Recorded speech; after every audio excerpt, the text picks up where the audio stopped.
போட்டித் தேர்வு மாணவர்கள் அனைவருக்கும் வணக்கம். இன்றைய வகுப்பு பார்த்தீங்கன்னா இணை எழுத்துக்கள். இணை எழுத்துக்கள் நம்மளோட பாடத்திட்ட தலைப்பு. நம்மளோட பாடத்திட்டத்தில் முதல் அழகான இலக்கணம் 25 மதிப்பெண்களில் 2ஆக பிரிச்சிருப்பாங்க. எழுத்து சொல். அந்த எழுத்துல பார்த்தீங்கன்னா பிரித்து எழுதுக, சேர்த்து எழுதுக, சந்திப்பிழை, குறில் நெடில் வேறுபாடு, லகர லகர லகர வேறுபாடு, ரகர ரகர வேறுபாடு, நகர நகர வேறுபாடு, இணை எழுத்து, சுட்டெழுத்து, வினா எழுத்து, ஒருமைப்பன்மை அறிதல். இதில் பார்த்தீங்கன்னா அந்த இணை எழுத்துன்றது இடம்பெற்றிருக்கும்.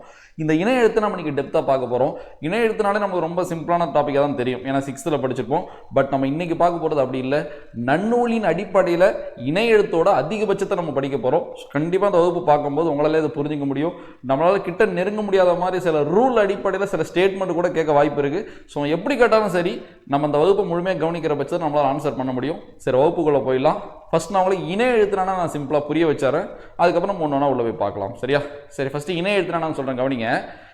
பிறக்கும் இடம், ஒலிக்கும் முயற்சி. பிறக்கும் இடம், ஒலிக்கும் முயற்சி ஆகியவற்றில் சில எழுத்துக்களுக்கிடையே ஒற்றுமை உண்டு, அவையே இணை எழுத்துக்கள் எனப்படும்.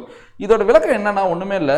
எந்தெந்த எழுத்துக்கள் ஒரே இடத்துல பிறக்குதோ, எந்தெந்த எழுத்துக்கள் ஒரே இடத்துல பிறக்குதோ அதெல்லாம் என்ன எழுத்துக்கள்? இணை எழுத்துக்கள். இது ஆல்ரெடி இங்க கேட்ட மாதிரி இருக்கு. ஆமா, என்ன டாபிக்னா எழுத்துக்களின் பிறப்பு. எழுத்துக்களின் பிறப்புன்ற தலைப்பு இல்லைன்னா இந்த இணை எழுத்துக்களே இல்லை. அதனால தயவு செஞ்சு எழுத்துக்களின் பிறப்பு வகுப்பு பார்க்காதவங்க தயவு செஞ்சு அதை பாருங்க. நம்ம ஆல்ரெடி நடத்திருக்கோம். சரியா? அந்த புரிதலோட தான் நம்ம இதை அப்ரோச்சே பண்ணணும். பார்க்காதவங்க அதை பார்த்துங்க. ஓகேவா? சரி, ஓகே. இப்போ அந்த தலைப்புக்கு இதுக்கு என்ன லிங்க் நீங்களே பாருங்களேன். பிறக்கும் இடம், இடப்பிறப்பு. என்ன பிறப்பு? இடப்பிறப்பு. ஒலிக்கும் முயற்சி, என்ன பிறப்பு? முயற்சி பிறப்பு. நான் எழுத்துக்களின் பிறப்பு தலைப்பு நடத்துறப்ப அந்த டாபிக்கை நான் 2ஆக பிரிச்சிருப்பேன். இடப்பிறப்பு, முயற்சி பிறப்பு. நான் இருக்கா? இடப்பிறப்பு எது சம்பந்தப்பட்டது? மார்பு, கழுத்து, மூக்கு, தலை சம்பந்தப்பட்டது. முயற்சி பிறப்பு எது சம்பந்தப்பட்டது? இதழ், பல், நாக்கு, அன்னம் சம்பந்தப்பட்டது. இடப்பிறப்பு வல்லினம் எங்க பிறக்கும்? மார்பு. மெல்லினம் மூக்கு. இடையினம் கழுத்து. உயிரெழுத்தும் கழுத்து. ஆயுத எழுத்து தலை. அந்த வகுப்புல நான் இதோட விளக்கத்தையும் சொல்லியிருப்பேன். அடுத்து முயற்சி பிறப்பு. ஆ ஆ வாயை திறத்தல். இ இ ஏ ஏ ஐ வாயை திறத்தல் பிளஸ் நாவின் அடி மேற்பல்லில் பொருந்துதல். உ உ ஓ ஓ ஔ வாயை திறத்தல் பிளஸ் இதழ்களை குவித்தல். இது முயற்சி பிறப்பு. அடுத்து பார்த்தீங்கன்னா இக்கு இங்கு நாவின் முதற் பகுதி, அன்னத்தின் அடிப்பகுதி. இச்சு இஞ்சி நாவின் இடை, அன்னத்தின் இடை. இட்டு இன்னு நாவின் நுனி, அன்னத்தின் நுனி. இத்து இந்து நாவின் நுனி, பல்லின் அடி. இப்பு இம்மு மேலிதழ், கீழிதழ். இரு இன்னு நாவின் நுனி, அன்னத்தின் நுனியில் மிகவும் பொருந்துவதால். ஸோ இது நம்ம பார்த்தது தான். அடுத்து ஈ நாவின் அடி, அன்னத்தின் அடி. இரு இழு நாவின் நுனி மேல் நோக்கி வளைந்து அன்னத்தை வருடுவதால். இவ் மேல்பல், கீழிதழ். இல் நாவின் நுனி, அன்னத்தின் நுனி. இல் நாவின் நுனி, அன்னத்தின் இடை, கோடுவேடு தடித்து. இது நான் உங்களுக்கு நடத்தி கொடுத்தது. சரியா? ஸோ அந்த வகுப்போட புரிதல் இதில் இருக்கு. அப்போ அதேதான் கிட்டத்தட்ட சொல்ல வராங்க. ஒண்ணுமே இல்லை. இணை யாராச்சும் வந்து உங்கள்கிட்ட இணை எழுத்துனா என்னன்னு கேட்டா நீங்க என்ன தெரியுமா சொல்லணும்? எந்தெந்த எழுத்துலாம் ஒரே இடத்துல பிறக்குதோ அதெல்லாம் என்ன எழுத்து? இணை எழுத்து. அப்ப எழுத்துக்களின் பிறப்பு வகுப்பு நீங்க கவனிச்சிருந்தா இக்கு எங்க பிறக்குதோ அங்கதான் இங்கு பிறக்குதுன்னு உங்களுக்கு விதி அடிப்படையில் தெரியும் தானே? அப்ப இக்கோட இணை எழுத்து இங்கு. ஆ எங்க பிறக்குதோ அங்கதான் ஆ பிறக்குன்னு உங்களுக்கு தெரியும் தானே? அப்ப ஆவோட இணை எழுத்து ஆதான். ஸோ இவ்வளவுதான் இந்த வகுப்பு. இதை தாண்டி நான் சொன்ன மாதிரி நன்னூலோட விதி அடிப்படையில் ஒரு ஸ்டேட்மெண்ட் கேட்பான்னு நம்ம எதிர்பார்க்கலாம். அதை நம்ம படிச்சிடும். கேட்டாங்கன்னா கண்டிப்பாக நம்ம அதுக்கு சூப்பராக ஆன்சர் பண்ணிடலாம். ஸோ நிறைய பேர் இது கஷ்டப்பட வாய்ப்பு இருக்குது. சரியா? ஸோ அந்த இடம் நான் சொல்கிறேன். சரி, வகுப்புக்குள்ளே போயிடலாமா? நான் எப்பயும் போல் ஒயிட் போர்டில் நடத்துகிறேன். இது வரைக்கும் நடத்தின புணர்ச்சி வகுப்புகளுக்கு வந்து நான் பிடிஎஃப் கொடுத்துருக்க மாட்டேன். ஏன்னா அந்த புணர்ச்சி வகுப்பு ஃபுல்லாகவே ஒரு கணித வகுப்பு போல தானே. ஸோ தயவு செஞ்சு நான் எழுதி போட்டது நீங்கள் அழகாக வந்து நோட்ஸ் எடுத்துங்க புணர்ச்சிக்கு. இதுக்கப்புறம் வர தலைப்புகளுக்கு நான் கொடுக்குறேன். புணர்ச்சி முடியல, நான் அன்றைக்கே சொல்லியிருப்பேன், 10 பார்ட் நடத்தியிருக்கோம். கிட்டத்தட்ட ஒரு 7-8 மணி நேரம் புணர்ச்சி நடத்தியிருக்கோம். அது சூப்பராக பாருங்கள். பள்ளி பாட புத்தக புணர்ச்சி அதுதான். அதை நம்ம இன்னும் எவ்வளோ வேணால் அப்டேட் பண்ணலாம். நீங்கள் அப்டேட் பண்ணிக்கலாம். இது இப்போ எனக்கு உண்மையாலுமே எது தெரியுமா சந்தோஷம்? அதை புரிஞ்சிருச்சு. இதுக்கப்புறம் நம்ம பார்த்துக்கலாம்னு ஒரு ஸ்டூடெண்ட் இறங்குறான் பாருங்க, அதுதான் சந்தோஷம். இதுக்கப்புறம் நீங்கள் எவ்வளோ வேணால் அப்டேட் பண்ணிக்கலாம். நானுமே அடுத்து புணர்ச்சி 2.1 சொல்லி இதை தாண்டி என்னென்ன புணர்ச்சி இருக்குன்னு நான் நடத்தினேன். அதுக்கு கொஞ்சம் டைம் எடுத்துங்க. சரியா? ஒரு வாரம் 10 நாள் எடுத்து திரும்ப பாருங்க. ஏன்னா ஒரு வகுப்பாக பார்க்கும்போது உங்களுக்கு புரிஞ்சிருக்கும் புணர்ச்சி. 10 முடிச்சதுக்கப்புறம் ஒரு குழப்பம் வந்து நிற்கும்ல. திரும்ப நீங்கள் பாருங்கள், நோட்ஸ் எடுத்துங்க. நீங்கள் நோட்டில் ரிவிஷன் பண்ணுங்கள். நோட்ஸ் எடுக்கிற பெனிஃபிட்டே அதுதான். நீங்கள் பார்த்து நோட்ஸ் எடுத்தீங்கன்னா திரும்ப போய் பல மணி நேரம் வீடியோ பார்க்க தேவையில்ல, நோட்ஸை ரிவிஷன் பண்ணிட்டு போயிடலாம். டவுட்னா மட்டும் அந்த இடத்த போய் பார்த்துக்கலாம். ஸோ அதனால் புணர்ச்சியோட நிலைப்பாடு அதுதான். நான் இன்னும் புணர்ச்சி நடத்தி தரேன். இன்னும் நிறைய புணர்ச்சி இருக்குது. நம்ம இப்போ பார்த்ததோட அதெல்லாம் எளிமை தான். இப்போ பார்த்ததோட எல்லாமே எளிமை தான் சொல்ல வரேன். அப்போ பாருங்களேன், இப்போ பார்த்தது தான் கான்செப்ட் கஷ்டமே. இதுக்கப்புறம் பார்த்தோம்னா சின்ன சின்னதாக இருக்கும், பெருசாக உள்ள ஒன்றுமே இருக்காது. இப்படி வந்தால் இந்த மாதிரி வரும், ஒரு சொல்லுக்கு ஒரு ரூல் வரும். அதெல்லாம் நம்ம பார்த்துக்கலாம். ஓகேவா? சரி, இணை எழுத்தை நான் ஒயிட் போர்டில் நடத்திட்டு பிடிஎஃப்ல நான் அப்புறம் உங்களுக்கு சொல்லி காட்டுறேன். சரி, இப்போ பார்க்கலாமா? டாபிக் என்னது? இணை எழுத்துக்கள்.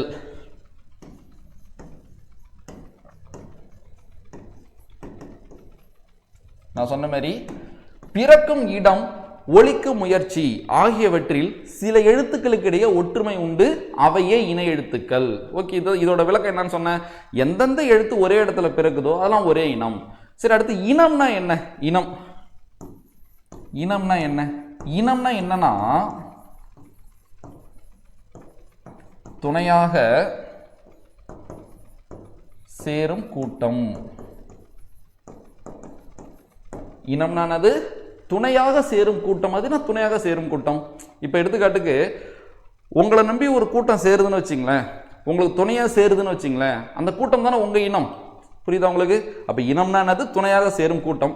சரி, உங்களை நம்பி துணையாக ஒரு கூட்டம் சேருது இல்லை, அது ஒரு காரணம் இல்லாமல் சேராது. கண்டிப்பாக ஒரு காரணம் இருக்கும் தானே. நீங்கள் உண்மைக்காக போராடுறீங்கன்னா உங்களை நம்பி ஒரு துணையாக ஒரு கூட்டம் சேருமா? அப்போ இங்கே மெயின் காரணமே என்னன்னா அந்த காரணம் என்ற வார்த்தை தான். சரியா? காரணம் நல்லா நான் வச்சுங்க, காரணம்.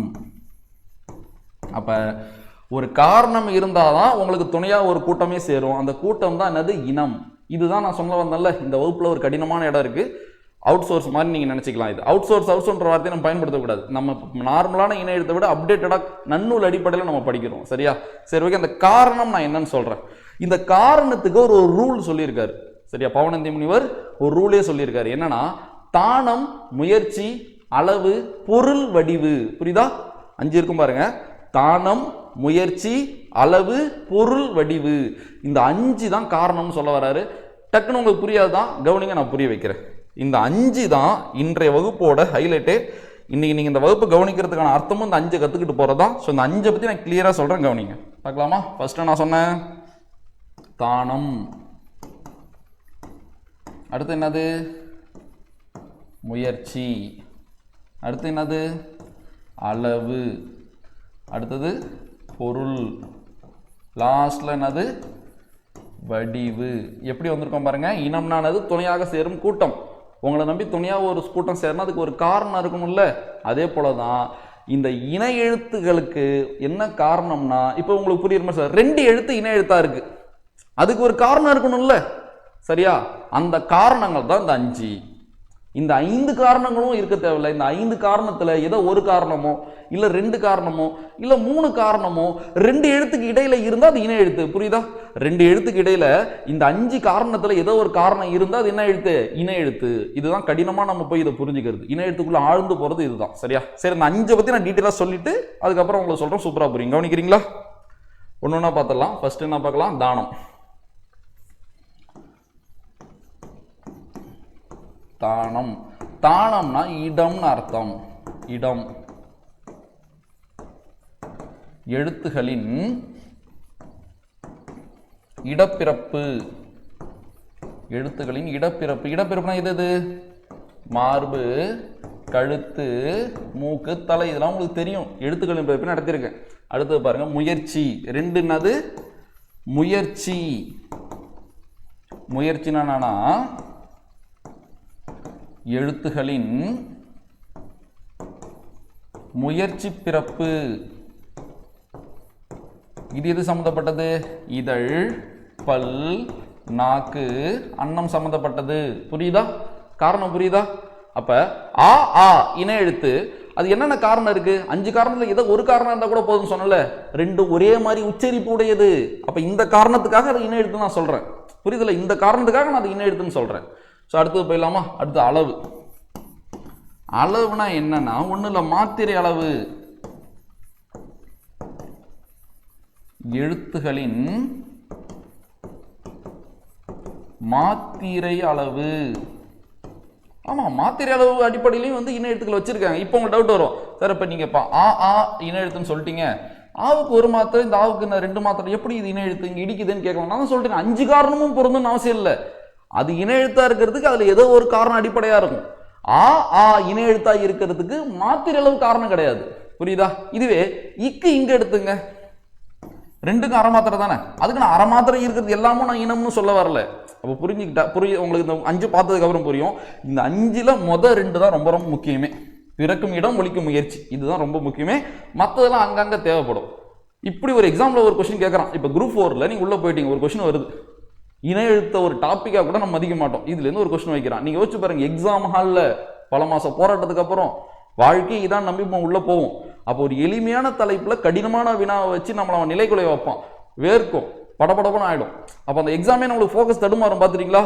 ஸோ அப்போ அப்படி நடக்கக்கூடாதுன்னா நம்ம இவ்வளோ டீப்பாக அந்த எளிமையான தலைப்பை படிச்சாகணும். இதான உண்மை. அப்போ ஒரு எளிமையான நல்லா படித்த தலைப்பிலே நம்மளை ஏமாத்துறான்னா நம்மளுக்கு அங்கே ஒரு பயம் வந்துடும். யோசிப்போம், டைம் மேனேஜ்மெண்ட் மிஸ் ஆகும். இவ்வளோ பிரச்சனை இருக்குது, அதை எப்படி ஹேண்டில் பண்ணுறோம் நம்ம நிறைய தேர்வுகளில் தான் நம்ம கற்றுக்க முடியும். பார்த்துக்கலாம். சரியா? சரி, ஓகே. பாருங்க, இப்படி நான் சொல்கிற மாதிரி ஒரு கொஸ்டின் அமைக்கிறான். ஜஸ்ட் யோசிச்சு பார்க்கலாமா? இணை எழுத்துகள் அமைவதற்கான காரணங்களில், புரியுதான் பாருங்க, இணை எழுத்துகள் அமைவதற்கான காரணங்களுள் பொருந்தாதது எது? இதான் வினா. ஆப்ஷன் 4 செட் பண்றான். இது ஏ, இது பி, இது சி. டியா? இது 2 இல்ல, வேற ஏதோ ஒன்று இருக்கு. அப்பதான் ஆன்சர். இந்த 5 காரணம் தானே இணை எழுத்தாக அமைவதற்கு. அதான் இணை எழுத்தாக அமைவதற்கான காரணங்களும் பொருந்தாதது எது? இந்த 5 காரணங்களால் தான் இணை எழுத்து அமையுது. அப்ப பொருந்தாதுன்னு கேட்டானா இந்த 5ல இல்லாத ஏதோ ஒன்று தான் ஆன்சரா இருக்கணும். அப்போ இப்படிலாம் வினா இருந்தா யோசிச்சு பாருங்க, நம்ம ஆன்சர் பண்ணிடலாம். ஸோ அதுக்காக தான் நான் இந்த இடத்த உங்களுக்கு நடத்தி கொடுத்துட்டு இருக்கேன். சரி, அடுத்து போயிடலாமா? அடுத்து என்னது? பொருள். என்ன பொருள்? பொருள்னா மீனிங், அவ்வளவுதான். எழுத்துகளின் பொருள் ஒற்றுமை. நம்ம மொதல் 2 மட்டும் டீப்பா புரிஞ்சுக்கிட்டா போதும். மற்றதெல்லாம் நீங்க இந்த காரணத்துக்கு நம்ம படிச்சுக்கலாம். அடுத்து 5 என்னது? வடிவு. என்ன வடிவு? வடிவம். சரியா? எழுத்துகளின் வடிவ ஒற்றுமை. இதுல 2 இருக்கு தெரியுமா? ஒன்று ஒளி வடிவு, இன்னொன்று வரி வடிவு. இதை பற்றி இப்போ நான் வேணால் லைட்டாக சொல்கிறேன், ரொம்ப டீப்பாக போக தேவையில்லை. ஏன்னா இது உயிர்மை எழுத்தை பற்றி இன்னும் கொஞ்சம் நான் நடத்தணும். அப்போ நான் உங்களுக்கு அதை நடத்தி கொடுக்குறேன். சரி, அதுனா ஒளி வடிவு, அதுனா வரி வடிவு. பார்க்கலாமா? இப்போ கா இருக்கு, இக்கு ப்ளஸ் ஆ, இதுதான் என்னது? கா. இந்த காவோட ஒளி வடிவமும் வரி வடிவமும் நான் செக் பண்ண போகிறேன். உங்களுக்கு ரெண்டு ஆன்சர் கொடுக்குறேன். ஆன்சர் ஒன்று மெய்யா இருக்கணும், இல்லை உயிரா இருக்கணும். இதான் ஆன்சர். 2ல ஏதோ ஒன்று ஆன்சர். இப்போ கொஸ்டின் கேட்குறேன் பாருங்க. கா என்ற உயிர்மை எழுத்தின் ஒளி வடிவம் எதை ஒத்துள்ளது? மெய்யா உயிரா? ஒளி வடிவம். அதுனா சார் ஒளி வடிவம். உருவம் அருவம் 2 இருக்கு தமிழ்ல. கண்ணுக்கு தெரிஞ்சா அது உருவம், கண்ணுக்கு தெரியலன்னா அது என்னது? அருவம். சரியா? ஒளி உருவமா அருவமா? இதை மட்டும் சொல்லுங்க. ஒளி உருவமா அருவமா? இப்ப நான் பேசுறது உங்களுக்கு கேட்குது, ஆனா அது உங்களுக்கு ஒரு உருவமா தெரியாது. அப்ப ஒளி என்பதுனது ஒரு அருவம். அப்ப கா உச்சரிக்கிறேன்னா இதான் ஒளி வடிவம். இந்த வடிவம் எதை ஒத்துள்ளதுன்னா உயிரெழுத்த ஒத்துருக்கு. எப்படி உயிரெழுத்த ஒத்துருக்கு? கான் நான் உச்சரிக்கிறப்ப உங்களுக்கு ஆ போல கேக்குதா, இக்கு போல கேக்குதா? கா ஆ சவுண்ட் தானே கேக்குது. அப்ப ஒரு உயிர்மை எழுத்தின் ஒளி வடிவம் எதை ஒத்திருக்கும்? உயிரெழுத்த ஒத்திருக்கும். புரியுது? அதான் சொன்னேன், இதை நான் புரிய வைக்கலாம். இது தனியா நான் ஒரு கிளாஸாவே கொடுக்குறேன், சூப்பரா புரியும். ஜஸ்ட் கவனிச்சிங்க. சரியா? அப்ப உயிர்மை எழுத்தின் ஒளி வடிவம் கா ஆ சேமா இருக்கா? அடுத்தது உயிர்மை எழுத்தின் வரி வடிவம். வரி வடிவம்னா பாக்குறதுக்கு எப்படி இருக்கு? கா பாக்குறது இக்கு போல இருக்கா, ஆ போல இருக்கா? இக்கு போல தானே இருக்கு. அப்ப உயிர்மை எழுத்தின் வரி வடிவம் எதை ஒத்துள்ளது? மெய் எழுத்தை ஒத்துள்ளது.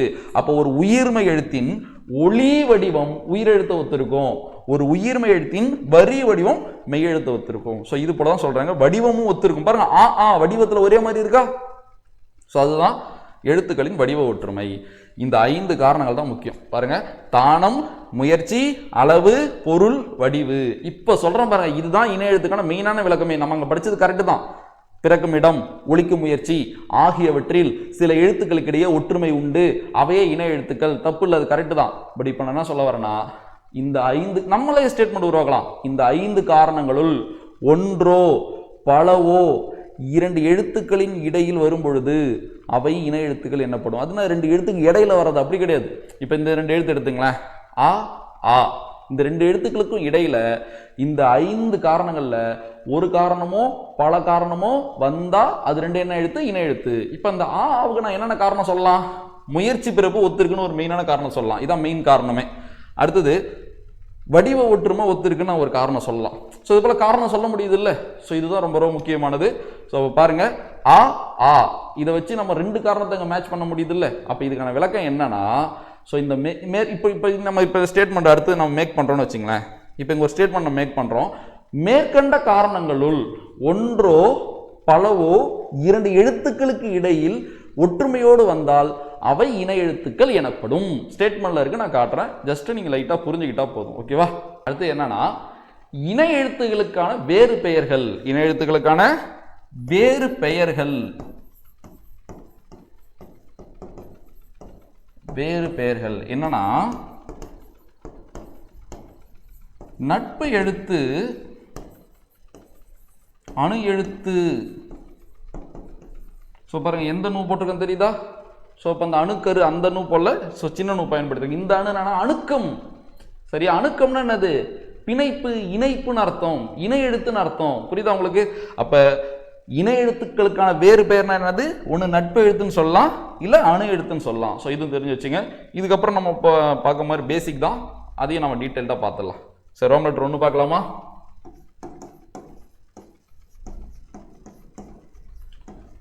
உயிரெழுத்துகளில்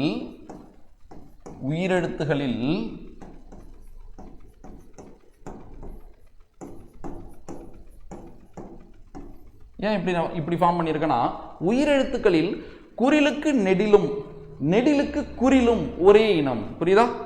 உயிரெழுத்துக்களில் குறிலுக்கு நெடிலும் நெடிலுக்கு குறிலும் ஒரே இனம். இப்படிதான் படிக்கணும். சரி, நான் உங்களுக்கு ஃபார்ம் பண்ணி காட்டுறேன் பாருங்களேன். ஒரு குறிலுக்கு ஒரு நெடில், ஒரு நெடிலுக்கு குறில். இப்போ நீங்களும் நானும் ஃப்ரெண்டுனா, எனக்கு நீங்க ஃப்ரெண்டு, உங்களுக்கு நான் ஃப்ரெண்டு, ரெண்டும் அப்படித்தானே. அதே போல தான் இங்கேயுமே. அடுத்து பாருங்க,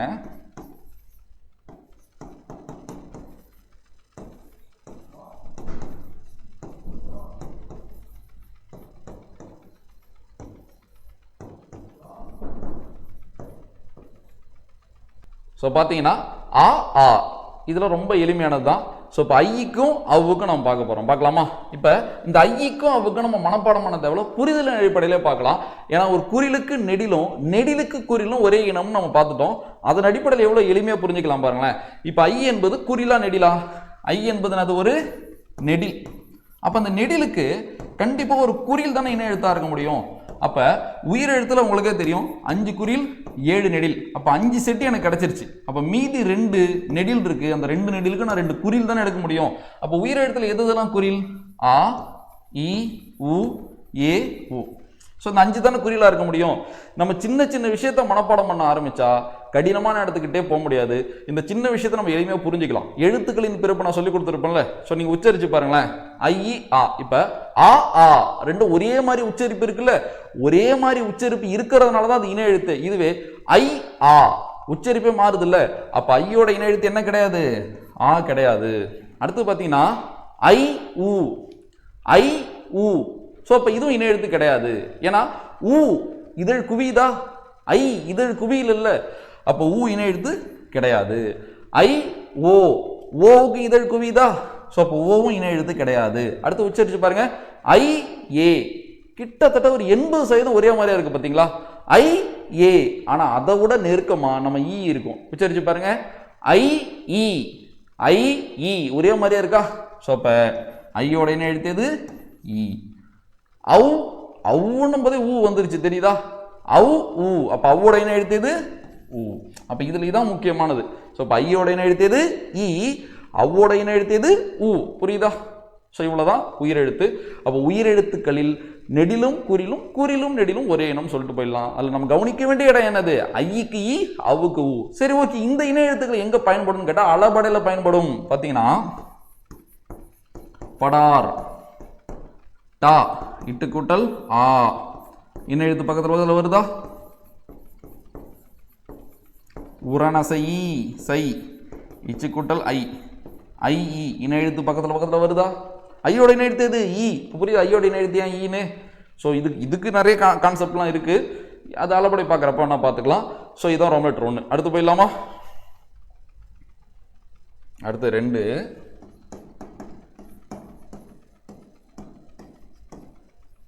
அடுத்து மெய் எழுத்துக்கள் பார்க்க போறோம். மெய் எழுத்துக்கள்ல பாத்தீங்கன்னா வல்லினம், மெல்லினம். ஒரு வல்லினத்துக்கு ஒரு மெல்லினமும் ஒரு மெல்லினத்துக்கு ஒரு வல்லினமும் இணை எழுத்து. அங்க எப்படி குறில் நெடில் நெடில் குறில், அதுக்கப்புறம் வல்லினம் மெல்லினம் மெல்லினம் வல்லினம், அவ்வளவுதான் விஷயம். எப்படி ஃபார்ம் பண்ணலாம்னு பாருங்க ஈஸியா.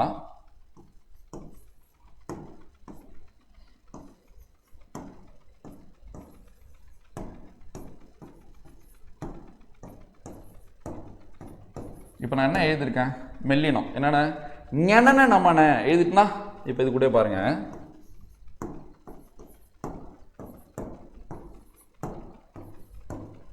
கசட தபர, இவ்வளவுதான். இதுவும் மனப்பாடம் கிடையாது, இதுவும் புரிதல். எழுத்துக்களின் பிறப்பு தான் ரிவிஷன் பண்ண. இக்கு இங்கு நாவின் முதல் பகுதி அன்னத்தின் அடிப்பகுதி, இச்சு இஞ்சி நாவினிடை அன்னத்தினிடை, இட்டு இன்னு நாவினுனி அன்னத்தினுனி, இத்து இந்து நாவினுனி பல்லின் அடி, இப்பு இம்மு மேலிதழ் கீழிதழ், இரு இன்னு நாவினுனி அன்னத்தினுனி மிகவும் பொருந்துவதால். ஸோ இப்போ எந்தெந்த எழுத்துக்கள்லாம் ஒரே இடத்துல பிறகுதோ அதெல்லாம் ஒரே இனம். 5 காரணங்களில் மெயினான காரணம் முதல் 2 காரணம், இடப்பிறப்பு முயற்சி பிறப்பு. புரியுதா? அந்த 2 காரணம். அப்ப அந்த 2 காரணத்துல இடப்பிறப்பு முயற்சி பிறப்புன்ற 2 காரணத்துல இங்க முயற்சி பிறப்பு தான் மெயின் காரணம். இந்த முயற்சி பிறப்புன்ற காரணத்தால தான் இந்த வல்லினமும் மெல்லினமும் ஒரே இனம். புரியுதா? ஸோ இந்த 5 காரணம் என்னென்னது நம்ம பார்த்தது. ஸோ தானம், முயற்சி, அளவு, பொருள், வடிவு. இந்த 5 காரணங்களும் ரொம்ப முக்கியமான காரணம் எது? அந்த இடப்பிறப்பு முயற்சி பிறப்பு தான். அப்ப இந்த வல்லினமும் மெல்லினமும் இணை எழுத்து ஆறதுக்கு எது காரணம்? முயற்சி பிறப்பு தான் காரணம். புரியுதா? சரி, ஓகே. இதுல எப்படி கொஸ்டின் மேக் பண்ணணும்னு கேட்டா ஒண்ணுமே இல்லை, பாருங்களேன். திங்கள். ஸோ இப்போ இங்குக்கு பக்கத்தில் காவா பார்க்காதீங்க, காவா உடைங்க, இக்கு பிளஸ் ஆ. ஸோ இதுதான் இணை எழுத்து. இப்போ தீயை எப்படி பிரிக்கலாம்? இத்து பிளஸ் இ. அடுத்தது இங்கு காவை எப்படி பிரிக்கலாம்? இக்கு பிளஸ் ஆ. அடுத்தனா இல்லு. இப்போ புரியுதா? 2 மெய் எழுத்து எங்கெங்க இருக்கு பக்கத்தில்? இது இருக்க 2 மெய் எழுத்து பக்கத்தில் இப்படி தான் இணை எழுத்து கண்டுபிடிக்கணும். கொடுக்கப்பட்ட சொல்ல டைரக்டா ஒரு மெல்லின மெய் வரும். கொடுக்கப்பட்ட சொல்ல டைரக்டா என்ன மெய் வரும்? ஒரு மெல்லின மெய் வரும். அதுக்கு பக்கத்துல இருக்கிற உயிர்மை எழுத்தை உடைச்சு பார்த்தா அங்க ஒரு மெய் வரும். 2 மெய்யையும் கம்பேர் பண்ணி பார்க்கணும். இது ஒரு மெல்லின மெய்யா இருந்தா அது வல்லின மெய்யா இருந்தா மட்டும் போதாது, அதற்கான வல்லின மெய்யா இருக்கணும். புரியுதா? சோ அப்ப இங்குனா இக்கு இருக்கணும், இஞ்சுனா இச்சு இருக்கணும், இன்னுனா இட்டு இருக்கணும், இந்துனா இத்து இருக்கணும், இம்முனா இப்பு இருக்கணும், இன்னுனா இரு இருக்கணும். இப்படிதான் செக் பண்ணணும். அடுத்து பாருங்க, மஞ்சள், இஞ்சி, இச்சி. மண்டபம், இன்னு, இட்டு. அடுத்தது பாருங்க, பந்து, இந்து, இத்து. தூவெல்லாம் பார்க்காதீங்க, தூ இத்து பிளஸ் அப்ப இந்த இத்து வந்துடுது இல்ல. பம்பரம், இம்மு, இப்பு. நன்று, இன்னு, இரு. இது போல தான் செக் பண்ணும். இப்போ எடுத்துக்காட்டு குங்குமம்னு வச்சுங்களேன். குங்குமம், இங்கு கு, இக்கு பிளஸ் உ. அப்ப எனக்கு இங்க இக்கு பக்கத்துல கா வந்தாலும் சரி, கூ வந்தாலும் சரி, பிரச்சனை கிடையாது. எனக்கு கா வரிசை வந்தா போதும். கா கா, கி கி, கூ கூ, கே கே, கை, கோ கோ, கவ். இந்த 12க்குள்ளயுமே இக்கு தானே இருக்கும். ஃபர்ஸ்ட் கிளாஸ்ல பேசிக்ல சொல்லி கொடுத்துருப்பேன்ல. ஸோ அப்போ கா முதல் கவ் வரைக்கும் இருக்கிற 12 எழுத்துக்குள்ளும் இக்கு தானே இருக்கும். அப்போ இங்கு வந்து பக்கத்தில் கா வரிசை வந்தால் அது இணை எழுத்து. இஞ்சி வந்து சா வரிசை வந்தால் அது இணை எழுத்து. இன்னு வந்து டா வரிசை வந்தால் அது இணை எழுத்து. இந்து வந்து தா வரிசை வந்தால் அது இணை எழுத்து. இம்மு வந்து பா வரிசை வந்தால் அது இணை எழுத்து. இன்னு வந்து ரா வரிசை வந்தால் அது இணை எழுத்து. ரா வரிசை, அந்த வரிசை ஏன் சொல்றேன், வரிசை வந்து அந்த மீதான உள்ள இருக்க போகுது. இப்படி நீங்க புரிஞ்சுட்டு போயிட்டே இருக்கலாம். ஸோ இப்படி தான் இணை எழுத்து கண்டுபிடின்னு திரும்பவும் சொல்லிடுறேன். ஏன்னா 4 சொல் கொடுத்துருவான், வேறுபட்டதை கண்டறின்னு கொடுத்துருவான். அதில் 3 இணை எழுத்தா இருக்கும், 1 இணை எழுத்தா இருக்காது. ஸோ நீங்க எப்படி அப்ரோச் பண்ணா, அந்த சொல்ல டைரக்டா ஒரு மெல்லின மெய் இருக்கா, இருக்கு, பக்கத்தில் இருக்கிறத உடச்சு பாருங்க, 2 மெய் கிடைக்கும். இந்த 2 மெய் கம்பேர் பண்ணி பாருங்க, ஒரு மெல்லினம் ஒரு வல்லினம், அதற்கான வல்லினமா இருந்தால் அது இணை எழுத்துன்னு சொல்லுங்க, இல்லைன்னா இல்லை, அவ்வளவுதான். ஓகேவா? அடுத்தது பார்த்தீங்கன்னா இதுக்கப்புறம் சிம்பிள் அப்படியே சொல்லிடுறேன். அடுத்து என்ன பார்க்க போறேன்னா, இடையின எழுத்துக்கு இனம் கிடையாது. ஏன்னா இப்போ வல்லினம் மெல்லினம் இடையினம் 3 தான். 3 ஃப்ரெண்ட் இருக்காங்க, 2 பேர் ஒன்னா இருக்காங்கன்னா ஒருத்தன் தனியா இருக்கான், அப்போ அவனுக்கு யாரும் இல்லைன்னு தான் அர்த்தம். அப்போ இடையின எழுத்துக்கு இணை எழுத்து கிடையாது. ஆயுத எழுத்திற்கும் என்ன கிடையாது, இணை எழுத்து கிடையாது. சரியா? சரி, இதுக்கப்புறம் ஒரு சின்ன நுணுக்கம் இருக்கு, அதை நான் சொல்லித்தரேன், அதை கத்துக்கிறீங்களா? இதெல்லாம் இப்போ நான் நடத்த போறலாம் எக்ஸ்ட்ரா டேட்டா போல. எப்படி சொல்லலாம்னா, உயிர் ஏறிய மெய். அது என்ன உயிர் ஏறிய மெய்? உயிர்மை எழுத்தை பத்தி பேசுறேன். இப்ப நான் புரியுற மாதிரியே சொல்லிடுறேன், கவனிங்களேன். இப்ப தாவுனாவும் இணை எழுத்து, பாவுமாவும் இணை எழுத்து. எப்படி நீங்க கேட்கலாம், எப்படின்னு பாக்குறீங்களா? தா இத்து கூட்டல் ஆ, நா இந்து கூட்டல் ஆ. ஸோ அப்போ பாருங்க, இத்து இந்த இணை எழுத்து தானே, அப்ப தாவும் நாவும் இணை எழுத்து தான். இதான் விஷயம்.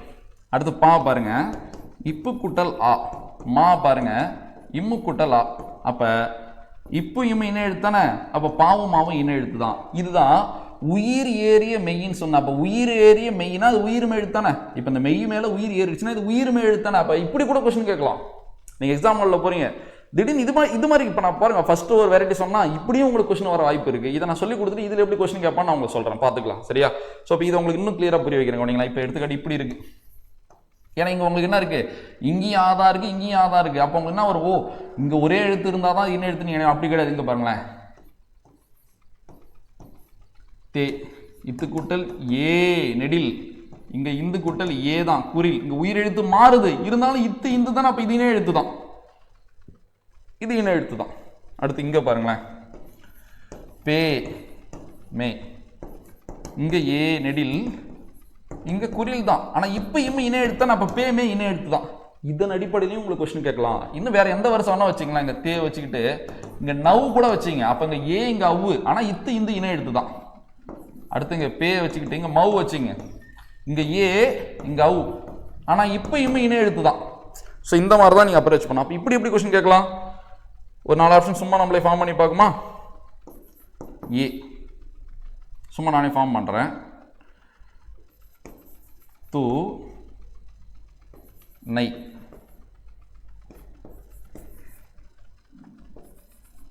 பை மா,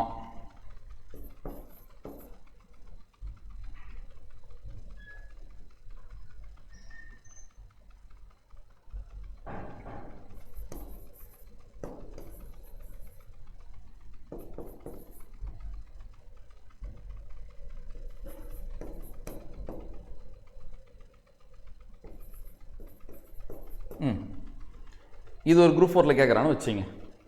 கீழ்கண்ட வரிசைகளுள் இணை எழுத்து அடிப்படையில் அமையாதது எது, இப்படிதான் கேட்டான். பார்த்த உடனே நம்மளுக்கு ஒண்ணுமே புரியாது. நம்ம என்ன படிச்சிருப்போம், உயிர் எழுத்துல அ ஆ இ இ உ படிச்சிருப்போம், அதிகபட்சம் ஐக்கு ஈ படிச்சிருப்போம், அவுக்கு ஊ படிச்சிருப்போம். இங்க வந்து பார்த்தா வல்லினம் மெல்லினம் படிச்சிருப்போம். இங்க பார்த்தா அது எதுவுமே இல்லை பாருங்க. அப்ப அந்த இடத்துல நீங்க டக்குன்னு யோசிக்கணும், ஓ இத்து இந்து இது இணை எழுத்து தான், இச்சி இஞ்சி இது இணை எழுத்து தான், இப்பு இம்மு இது இணை எழுத்து தான், ஆனா இக்கு இச்சி இணை எழுத்து கிடையாது, ஆன்சர் டின்னு எடுத்துட்டு வரணும். அதுக்காக தான் நான் இந்த மெத்தட் சொல்லி கொடுத்தேன், உங்களுக்கு புரியும் நம்புறேன். அடுத்து போயிடலாமா. ஸோ அடுத்து இன்னும் ஒரே ஒரு விஷயம் மட்டும் இருக்கும், அது ரொம்ப சிம்பிளாக தான் இருக்கும். நான் எப்படின்னு சொல்கிறேன் பார்க்குறீங்களா, அது எப்படின்னு. இப்போ நான் சொல்ல போகிறது யாப்பிலக்கணத்தின் அடிப்படையில் இணை எழுத்து. இப்படி கேட்கலாம் போகிறதில்லை, பட் இருந்தாலும் நம்ம படிச்சுக்கலாம். ஏன்னா நம்ம எதிர்பார்த்து பல விஷயத்தை படித்தா அதில் சில விஷயம் எக்ஸாமில் மாட்டோம். அதுக்காக தான் யாப்பிலக்கணத்தின் அடிப்படையில் இணை எழுத்து. இது எப்படி நான் ஃபார்ம் பண்ணுறேன்னு பாருங்க. அ ஆ இ இ உ உ ஏ ஏ ஐ ஓ ஓ ஔ,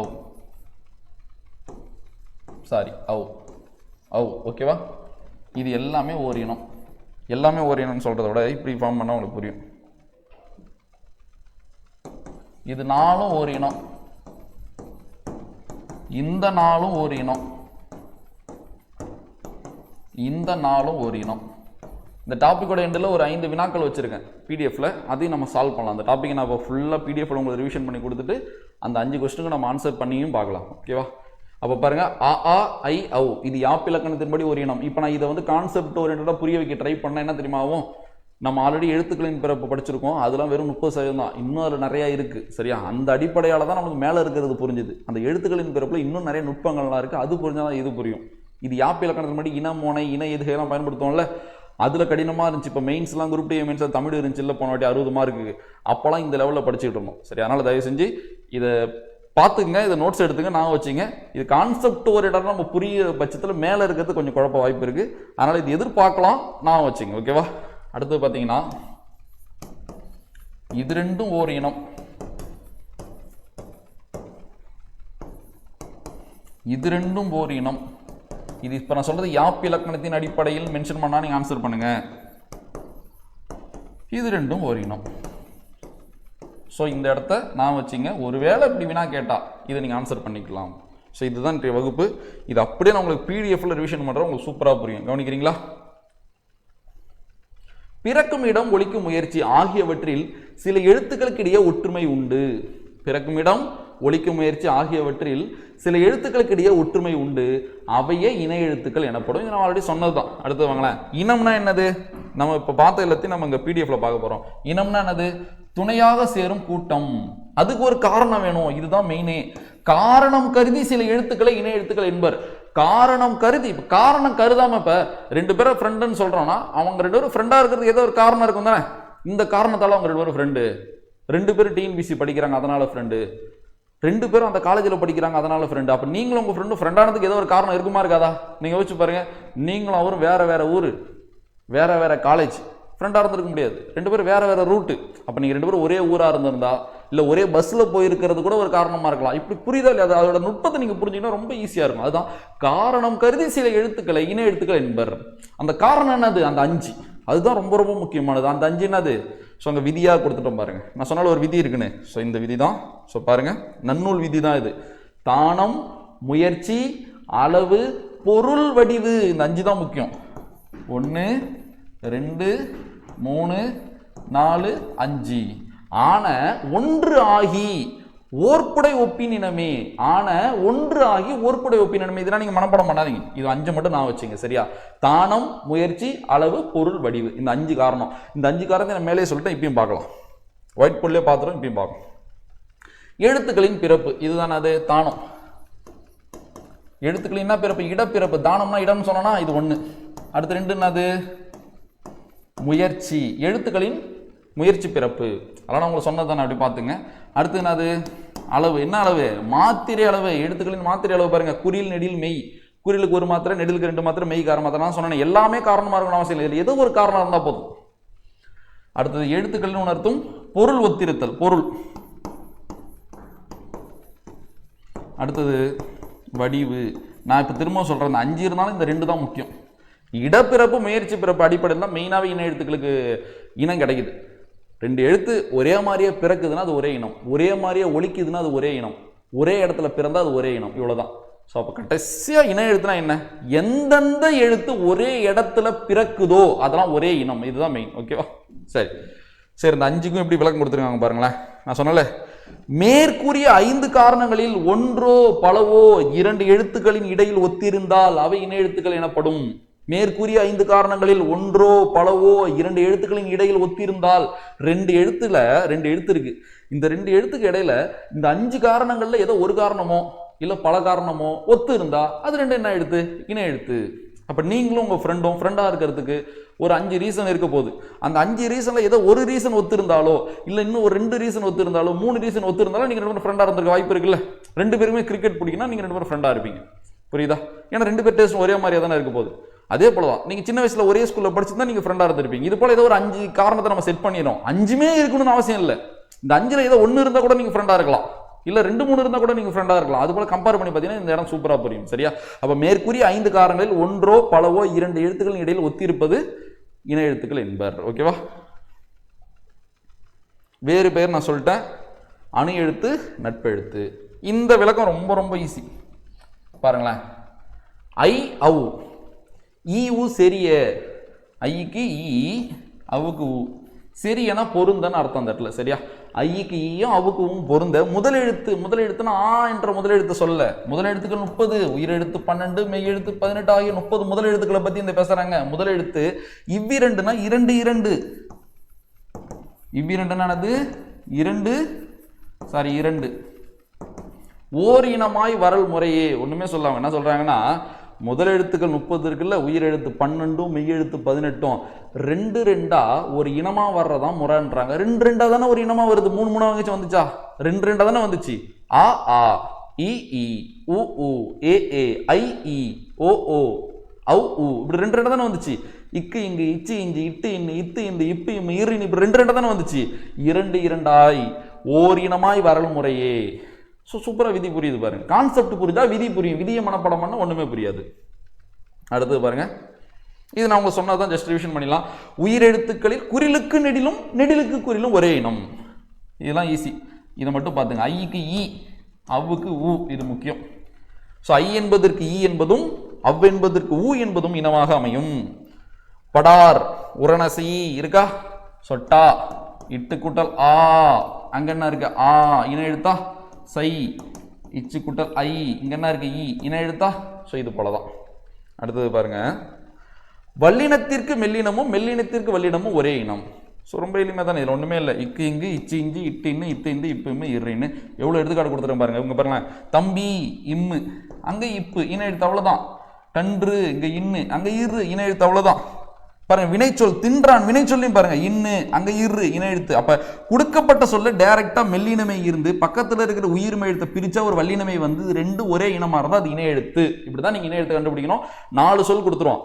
தவறான இணையை தேர்ந்தெடு. என்ன டாபிக்னே சொல்ல மாட்டான், நீங்க கண்டுபிடிக்கணும். ஓ 3 ஒரே மாதிரியா இருக்கு, இது வந்து இணை எழுத்துக்கள், இது தப்பு நீங்க எடுக்கணும். ஓகேவா? நான் சொன்னதான், இடையினமைகளுக்கும் இணை எழுத்து கிடையாது, ஆயுத எழுத்திற்கும் என்ன கிடையாது, இணை எழுத்து கிடையாது. இது நான் சொன்னல, உயிரேறிய மெய்களுக்கு இணை எழுத்தாகும். இது நான் வச்சுங்க, நான் கொஸ்டின் ஃபார்ம் பண்ணி காட்டினா முக்கியம். இது நீங்க இத்து இந்தா பாருங்க, இப்பு இம்மா பாருங்க, இத்து இந்து இப்பு இம்மு, இத்து இந்து இப்பு இம்மா தான் பார்க்கணும். அதுல என்ன உயிர் எழுத்து இருந்தாலும் நீங்க கவனிக்க தேவையில்லை. யாப்பிலக்கணத்தின் அடிப்படையில் இது நான் பிடிஎஃப்ல கொடுத்துறேன், நோட்ல அழகா எழுதி வச்சுங்க. ஸோ பாருங்க, அ ஆ இ இ உ உ ஏ ஏ ஐ ஓ ஓ ஔ ஈஸியாக ஃபார்ம் பண்ணிடலாம். இது மட்டும் கொஞ்சம் நான் வச்சுங்க. இது எல்லாமே யாப்பிலக்கணத்தின் அடிப்படையில் இணை எழுத்து. நம்ம நல்லா எக்ஸ்ட்ராவாக படிச்சு வச்சுக்கலாம். நீங்க யோசிச்சு பாருங்க, ஒருத்தவங்களை விட நீங்க அதிகமாக மதிப்பெண் எடுக்கணும்னு நீங்க நினைச்சா அவங்கள விட நீங்க அதிகமாக உழைக்கணும், அவங்கள விட நீங்க அதிகமாக படிக்கணும், அவங்கள விட நீங்க அதிகமாக டேட்டா தெரிஞ்சு வச்சுக்கணும். அப்பதான் அவங்களோட அதிக மதிப்பெண் எடுக்க முடியும். சும்மா நான் அவங்களோட அதிக மதிப்பெண் எடுப்பேன்னு நினைச்சா மட்டும் நினைச்சு எடுத்துட முடியாது. அவ்வளோ விஷயம் இருக்கு அதுல. ஸோ இப்போ மற்றவங்களோட ஒரு டேட்டா அதிகபட்சம் தெரிஞ்சுக்கிறது நம்ம வெற்றிக்கு முக்கியம். அதுக்கு நம்ம எதையோ போயெல்லாம் படிக்கக்கூடாது. புரியுதா? புரிஞ்சு எது தேவையோ அதை கரெக்டாக படிச்சுக்கணும். ஸோ இவ்வளோதான் நினைக்கிறேன். ஆமாம், சரி, கொஸ்டின் பார்க்கலாமா? ஒரு 5 வினாக்கள் பாருங்க. உயிர் எழுத்தில் 2 உயிர்களுக்கு இணை எழுத்தாக வரும் ஓர் எழுத்து எது? அதாவது உயிர் எழுத்து 12ல் 2 எழுத்துக்கு இணை எழுத்தாக வர எழுத்துன்னு கேட்குறாங்க. எது கிடையாது? ஊ கிடையாது, ஏவும் கிடையாது. இ பாருங்களேன். இப்போ ஈக்கு எது? இ. அடுத்தது ஐக்கும் எது? இ. அப்போ இதுவும் கிடையாது. அப்போ ஆன்சர் எது? இ. அப்போ அந்த இ என்பது ஈக்கும் இணை எழுத்தாக வருது, ஐக்கும் இணை எழுத்தாக வருது. புரியுதா? ஸோ 12 உயிர் எழுத்துல 2 உயிர் எழுத்துக்கு ஒரு இணை எழுத்தாக வருது. இதுதான் இ தான். டைம் மேனேஜ்மெண்ட் நீங்க தமிழை நல்லாவே பண்ணாலும் சரி, 1.5 மணி நேரம் தமிழுக்கு எடுத்துட்டா, 1.25 மணி நேரம் தமிழுக்கு எடுத்துட்டா அது வந்து ஒரு தோல்விக்கு வழிவகுக்க வாய்ப்பு இருக்கு. ஏன் தெரியுமா? டைம் மேனேஜ்மெண்ட் நம்ம அடி வாங்கிடுவோம்ல. அப்ப தமிழை நல்லாவும் பண்ணணும், குறைவான நேரத்திலையும் பண்ணணும்னா அப்ப வினாக்கள் அவன் எப்படிலாம் கேட்பான்னு நம்ம பல ஆண்களை கஷ்டமா படிச்சு தேர்வு எழுதி பார்த்துருந்தா தான் அந்த கடினமான வினாவுக்கு நம்ம குறைவான நேரத்தை கொடுத்து டக்குன்னு ஆன்சர் பண்ணிட்டு போக முடியும். இந்த மாதிரி இதுக்கு நீங்க டைம் எல்லாம் அதிகமா எடுத்துட்டீங்கன்னா டைம் மேனேஜ்மெண்ட்ல பிரச்சனை வந்துடும் தானே. அப்ப எவ்வளவு அக்யூரேட்டா தமிழ்ல இருக்கணும்னு பாருங்க. அடுத்தது பாருங்க, இணை எழுத்து அமைந்த சொல்லை காண்க. தென்றல் இன்னு இர்ரா, அப்ப இது இணை எழுத்து. மங்கை இங்கு இக்கா, அப்ப இது இணை எழுத்து. குறி ரீ பாருங்க, இரு குட்டல் ஈ, இங்க என்னது ஈ, அப்ப இது என்னது இணை எழுத்து. வடக்கு இக்கு இக்கு, இது இணை எழுத்து கிடையாது. ஸோ 1 2 3 மட்டும் சரி. ரொம்ப எளிமைதான். பின் வருவனவற்றில் சரியான இணை எழுத்தை கண்டறி. இச்சி இச்சி இது கிடையாது, ஈக்கு ஊ கிடையாது, இல்லம் கிடையாது, அவ்வுக்கு ஊ தான் இணை எழுத்து. ஸோ இந்த இடத்துல ஒரே சின்ன சேஞ்ச் பண்ணிக்கிறேன். சரியா? இந்த இடத்துல கொஞ்சோண்டு மிஸ்டேக்கு, டைப்பிங் மிஸ்டேக்கு. அது நான் பாருங்க, இணை எழுத்துக்கள் நோக்கில் பொருந்தாதது எதுன்னு கேட்டாங்க. பொருந்தாதது எதுன்னு கேட்டாங்க. இச்சி இஞ்சி ஓகே தான் பொருந்தது, இத்து இந்து பொருந்தது, இப்பு இம்மு பொருந்தது. அப்ப எது பொருந்தல? இதுதான் பொருந்தல. அப்ப இதுதான் அது ஆன்சர். ஓகேவா? இணை எழுத்து அமையாத சொல் இஞ்சி இச்சி அமைஞ்சிருக்கு, இங்கு இக்கு அமைஞ்சிருக்கு, இந்த இத்து அமைஞ்சிருக்கு. அப்ப அமையாதது எது? இதுதான். அப்ப எதுதான் ஆன்சர்? வல்லை தான் ஆன்சர். ஸோ இது போல தான் வினாக்கள் வரும். உள்ள நான் சொன்ன அந்த மெத்தட் ரொம்ப ரொம்ப முக்கியம். சரி, ஃபுல்லாக ரிவிஷன் பண்ணிடலாமா? பிறக்கும் இடம், ஒலிக்கும் முயற்சி ஆகியவற்றில் சில எழுத்துக்களுக்கு இடையே ஒற்றுமை உண்டு, அவையே இணை எழுத்துக்கள் எனப்படும். இனம்னா என்னது? ஸோ சேருவதற்கான கூட்டம், துணையாக சேருவதற்கான கூட்டம் தான் அது இணை எழுத்துக்கள். அப்படி துணையாக சேர்றதுக்கு, ஒரு கூட்டம் சேர்றதுக்கு ஒரு காரணம் வேணும்ல. அந்த காரணம் தான் இந்த வகுப்போட ஹைலைட்டே. சரி, என்னென்ன காரணம் நம்ம பார்த்தோம்? ஸோ ரொம்ப ரொம்ப ரொம்ப முக்கியமானது 5 காரணங்கள். இந்த 5 காரணங்களை நோக்கி ஒரு வினாக்கள் அமைச்சா நீங்கள் கரெக்டாக ஆன்சர் பண்ணிடணும். சரியா? ஸோ தானம், முயற்சி, அளவு, பொருள், வடிவு, இந்த 5 ரொம்ப ரொம்ப முக்கியமானது. இந்த 5 நல்லா நான் வச்சுங்க. இதுதான் இந்த வகுப்போட நம்ம எக்ஸ்ட்ரா கற்றுக்கிட்ட டேட்டாவே தான். அதுக்கு நான் ரூலும் உங்களுக்கு காட்டணும். சரியா? அடுத்து இணை எழுத்துக்கான வேறு பேர் என்ன பார்த்தோம்? நட்பு எழுத்து, அணு எழுத்துன்னு பார்த்தோம். அதுக்கப்புறம் ஈஸி தான். ஸோ உயிர் எழுத்துக்களில் நெடிலுக்கு குறிலும் குறிலுக்கு நெடிலும் ஒரே இனம். ஐக்கு ஈ, அவ்வுக்கு ஊ.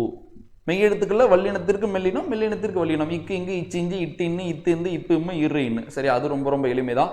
அடுத்து நம்ம என்ன பார்த்தோம்னா இடையின எழுத்துக்கு இணை எழுத்து கிடையாது. சரியா? ஆயுத எழுத்துக்கு இணை எழுத்து கிடையாது. அடுத்து நான் ஒரு 2 எக்ஸ்ட்ரா கான்செப்ட் நடத்தியிருப்பேன். ஸோ அது பிடிஎஃப்ல பார்த்துங்க. ஓகேவா? ஸோ இதுதான் இணை எழுத்துக்கள். இந்த இணை எழுத்துக்கள் நம்ம அடிப்படையாக பார்க்காம அப்டேட்டடாக நன்னூல் அடிப்படையில் பார்த்துருக்கோம். அப்போ புதிய பாடத்திட்டத்தில் இணை எழுத்துன்னு ஒரு தலைப்பு இருக்கு. அப்போ அவன் எவ்வளோ கடினமாக கேட்டாலும் ஸோ நம்ம ஆன்சர் பண்ண முடியும். இதையும் தாண்டி அவன் கேட்குறாங்கன்னா நீங்கள் கவலையே படாதீங்க. அது யாருக்கும் தெரியாது, ரொம்ப கஷ்டமாக தான் இருக்க போகுது. சரி, அதனால் தயவு செஞ்சு கடினமான வினாவுக்கு நீங்கள் போராடி டயர்ட் ஆகாதீங்க. எப்படி கேட்டாலும் சரி, ஒரு 70லேருந்து 75 வினா கான்செப்ட் புக்கு தானே. கான்செப்ட் நீங்கள் புக்கை கூட விடுங்க, கான்செப்ட் அதில் நீங்கள் ஸ்ட்ராங்காக இருங்க, பயப்படாதீங்க. நம்ம இலக்கணம் நம்ம நல்ல டைம் இருக்குது. சூப்பராக ஒன்று ஒரு அடிப்படையாக கற்றுக்கிட்டு அவன் இப்போ கான்செப்ட் புரிஞ்சிருச்சு. இப்போ எனக்கு வினைத்தொகைன்னா என்னன்னு தெரியும். பகுதி இப்படி தான் இருக்கும், விகுதி இப்படி தான் இருக்கும். வினைத்தொகைக்கான எல்லா ரூலும் எனக்கு தெரியும். அப்போ அவன் சுடு சோறுன்னு மட்டும் கொடுத்தா தான் ஆன்சர் பண்ணலாம் இருக்கக்கூடாது தானே. அவன் எந்த வினைத்தொகை கொடுத்தாலும் ஆன்சர் பண்ணுவேன், கான்செப்ட் தெரியும். அந்த மாதிரி நம்ம ப்ரிப்பேர் ஆக போகிறோம். சரியா? அப்போ நம்ம ஒரு 75 மார்க் அப்படி தயாராகிட்டோம்னா மீதி 25 அவன் எதை கேட்டாலும் சரி, நம்மளால அந்த கட் ஆஃப் மதிப்புன்னு இறச்சவங்கள்ட்ட 100க்கு 100 எடுத்தால் தான் வேலைன்னு சொல்கிறாங்களா? யோசிச்சு பாருங்க. அப்போ கொடுக்கப்பட்ட வினாவில் எடுக்கப்படுற அதிகபட்ச மதிப்பெண்ணை நம்ம எடுத்தால் போதும். அப்போ போன குரூப் 4ல் தமிழில் 95 எடுக்க தேவையில்லை, 80 எடுத்துட்டு தான் வேலை. அதுதான் விஷயம். அதனால் இந்த மெத்தட் சரியான மெத்தட் தான். ஸோ நம்ம கொடுக்குற வகுப்பை நீங்கள் கரெக்டாக பார்த்து நோட்ஸ் எடுத்துருவாங்க. சரியா? ஸோ நம்ம களம் டெஸ்ட் பேட்சில் நீங்கள் ஜாயின் பண்ணிங்கன்னா ஸோ இந்த கிளாஸையும் மிஸ் பண்ணக்கூடாது, டெஸ்ட்டு எக்ஸ்ப்ளனேஷன் இதை 3ஐயும் நீங்கள் மிஸ் பண்ணவே கூடாது. கரெக்டாக 4 மாதத்துக்கு ஒரு தவம் போல் நம்ம இதை கரெக்டாக ஃபாலோ பண்ணோன்னா தமிழில் நம்ம அடுத்த கட்டத்துக்கு போயிடலாம். ஸோ அதுக்கப்புறம் உங்களுக்கு அந்த சந்தோஷமே உங்களுக்கு வந்துடும். இவ்வளோ தான் போல் நம்ம அடுத்த கட்டம் போயிடலான்னு. ஓகேவா? சரி, தொடர்ந்து நம்ம சேனலில் தமிழ் வகுப்புகள் கொடுத்துட்ருக்கோம். ஸோ நம்ம தமிழ் வகுப்பில் தொடர்ந்து காணணும்னா நம்ம சேனலை நீங்கள் சப்ஸ்கிரைப் பண்ணிக்கோங்க. அடுத்த வகுப்பில் சந்திக்கலாம். நன்றி.